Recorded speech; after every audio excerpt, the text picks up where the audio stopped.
What is going on, all you Pokemon collecting maniacs out there? This is Ryan, the Pika Pika Papa, and it is Sunday Fun Day. So today we're going to be deep diving into the list of cards that TCG Player has sent directly to us and said, listen, all you Pokemon collecting maniacs out there, you guys need to be paying attention to these because these are making big waves on our website. Now, in the past, this list has been the biggest spikes, the biggest declines, the movers and shakers list. Net is this. TCG Player outside of eBay is probably the biggest buying and selling platform for Pokemon cards that there is. And when they take the time to send us a list of cards that have been moving very aggressively on their website, it is absolutely worth us taking a deep dive into it. And that's what we do every single Sunday here on this channel. And I'm going to tell you, the list this week is incredible. Number one, there's big cards on here. And I'm talking some of the biggest and baddest of the Scarlet and Violet era and the Mega Evolution series. So very excited for that. But the other thing that I'm equally, probably more so excited about is some of the patterns that are starting to move in the buying and selling volume. And now there's nothing that's screaming that things are going to change. It doesn't mean that this little bit of a market regression that we've been going through is over or anything like that.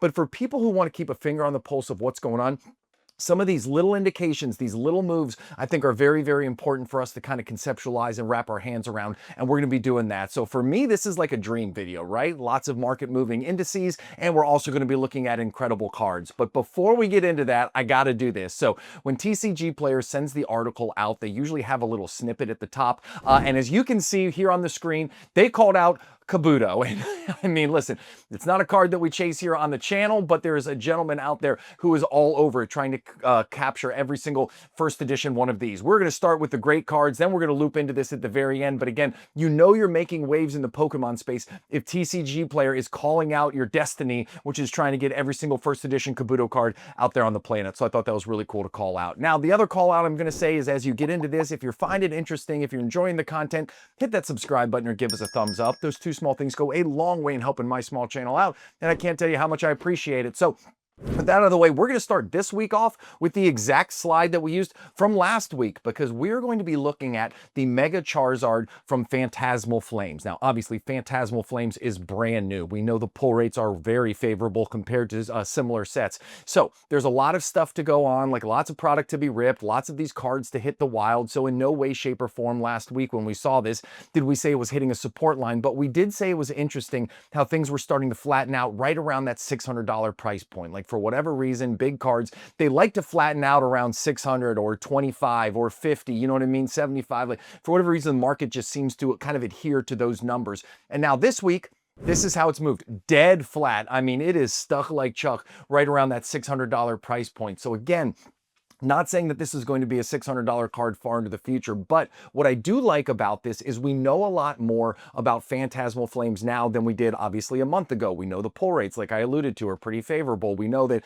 outside of the couple Charizards at the very top, like a lot of the prices are falling. But if this card is able to stay even north of $500, and then if that gold Charizard card is able to retain a very high price point as well, I think the future for Phantasmal Flames from a sealed perspective is going to be very, very bright. So those are some of the things that I'm keeping an eye on. And I thought it was really, really cool that last week it featured this card, and yet again TCG Player is calling out this incredible special illustration rare of this Mega Charizard EX from Phantasmal Flames, and it has just literally stayed flat at that $600 price point, and at least for now, very early into its lifetime, it looks like that's where the market is going to support it at. Next card that we're looking at, okay, so now we're jumping in to the Bubble Mew, and here's where I start to talk about some of this buying and selling volume and how things are starting to move just a little bit more favorably. Again, we're going to have to wait and see how this all shakes out. You know, around the 15th of every month, I aggregate the value of the top 20 singles cards from every set that has a booster box, and I do it for every set in Scarlet and Violet. So that's going to tell us directionally where the market is headed, but I thought this was really cool. They called out the Bubble Mew, and as you can see, those light blue bars which go up and down, those represent buying and selling volume, while the bright blue line, that represents price change over time. And as you can see, one of the things we had talked about earlier towards the end of last month actually was that the buying and selling volume on a lot of these chase cards was starting to come down, and I have that red arrow going down and to the right to indicate that. And so, of course, when buying and selling volume starts to drop, prices start to drop, because people who want to move the cards start to lower their prices so that the few people who are out there buying them will buy their cards instead of buying somebody else's. This is just how markets work, right? But then what happens is, as the price continues to drop, it starts to get to a point where the market, the group of us out there, think, that's a really great price for the Bubble Mew. You know, in the long run, I think this is going to be a $700 card, and people start to buy it up at that price point. And that's where you see the green arrow going up and to the right there, you see that the buying volume is starting to increase ever so slightly. And because of that, you're starting to see that regression curve start to flatten out just a little bit. Again, very, very early on in this process. This could absolutely change coming next week, but I did think it was really cool to call out because the Bubble Mew is obviously one of the biggest chase cards from the Scarlet and Violet generation. So keeping a close tab on how the buying volume changes over time and how the price moves in correlation to that, like that is very, very important stuff for us to understand. So really cool card from a really, really stunning set. And it's interesting to see the way these things have been moving so far. Now, jumping into another Mew card, check out the Mewtwo and Mew. Now, do you remember back in the Sun and Moon era, the rainbow cards were supposed to be the big chase cards, right? These tag teams with their rainbow varieties, like those were going to be the big ones. However, guess what? They fell flat. I remember back in the day, I just alluded to earlier how I do the top 20 singles cards for every single set that has a booster box. Well, I've been doing that for years now. And I remember talking about the Sun and Moon era a couple years ago, and everybody was like, oh, rainbow cards stink. The market's never going to love them. But look, this is what happens in time. You know, over time, people had realized that, listen, Sun and Moon's a fantastic era. These tag team cards are really, really special. You got Mew, you got Mewtwo on the same card right here. This card is absolutely shot up to $333 right here. So it's just, these are some of the lessons that I try and take in my mind as I'm looking at some of these Sword and Shield cards that maybe have great Pokemon on it and come from some really big sets that the market maybe isn't giving its due love right now. The things that jump off into the top of my mind are some of these trainer gallery cards, okay? And some of these trainer gallery cards have appreciated significantly over a short period of time. But when you think about some of them that are in the 10, 15, 20, even the Gengar, right, which is sitting up there at $30, that awesome art from that trainer gallery card, like I think in the long run they will have the opportunity to continue to grow, and I kind of galvanized that thought by looking at cards like this. So really cool that TCG Player called this one out, and a really fun price graph to take a look at. Next thing that we're talking about here, obviously the Mega Series is getting hot. And here's where we're going to talk again about some of the buying and selling volume. So obviously this is the gold Mega Lucario from Mega Evolution. And as you can see, again, the price was coming down. You can see that the buying and selling volume was kind of coming down, but then it started to hit that $400 price point. Again, a round number, market starts to support it around there. And it's too early to say if it will hold this, but as you can see, a significant increase in buying volume happened right when it hit the $400 mark. So that could be just a bunch of individuals who think in the long run, listen, Mega Evolution's a great set. It's super deep. It's got all kinds of awesome cards in it. We think in the long run it's going to be just fine. So they're jumping in. Or it could just be a bunch of people who are trying to buy it at one time to drive the price up on TCG Player. I don't know what it is, but I do feel like this is a very encouraging sign right here, because even though this card is starting to flatten out just a little bit, take a look at what the booster boxes are doing. And again, I need to add more Mega Evolution to my collection. I don't have nearly enough that I want. I was really focused on Phantasmal Flames, so a lot of time for Mega Evolution, I was saving my money. That way when Phantasmal Flames came out, I could take a larger position in that.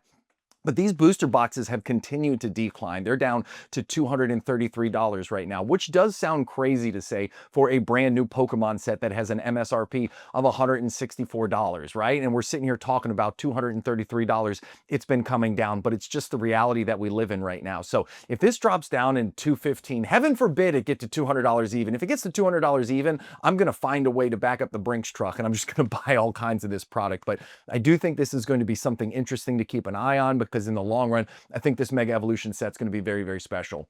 Next one that we're talking about right here is, as I've said numerous times throughout the lifetime of this channel, one of my favorite cards from Scarlet and Violet, and this is from Paldea Evolved. This is that Magikarp card. And again, you see the same thing. As the price started to decline, it got lower and lower and lower, and then finally we have this huge spike in buying volume, right? So that could be, again, at $251 right now. It got to that $250 threshold. A bunch of people jumped in, or somebody just said, hey, listen, I think this is a great long-term investment. I'm going to buy as many of them as I can at that price point, sock them away, because in the next 6, 8, 12 months, who knows, maybe this thing's going to get back to a $400 price point, as you can see it was in September of 2025. Either way, all I know is the buying volume spiked significantly when it hit that $250 price point, and at least for now, it seems to be settling a little bit right there. We'll have to see over the next couple weeks what happens, but again, really interesting movements here in the buying patterns.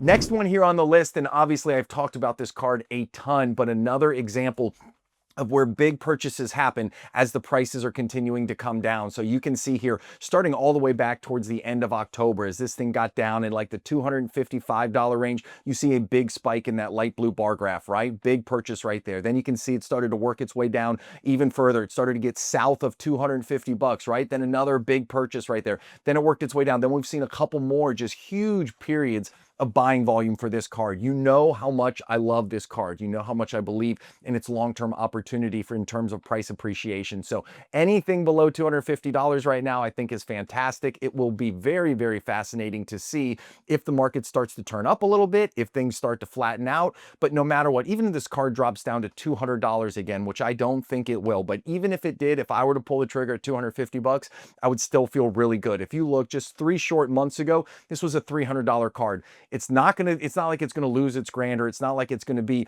any less amazing in 6 months from now than it is today. So I do think this thing has a very nice upside. And again, these are the kind of buying instances that I'm keeping an eye on as we continue to float through what is a very interesting market in terms of the price coming down. So that's it for this week. I hope you guys enjoyed this video. I hope you had a ton of fun. I love the fact that there were big cards, big movements, all kinds of buying and selling volume. Like, I think that's really exciting. So if you had fun along the way, hit that subscribe button or give us a thumbs up. But most importantly, enjoy the heck out of your Sunday, and I will talk to you later. See you, everybody. Bye.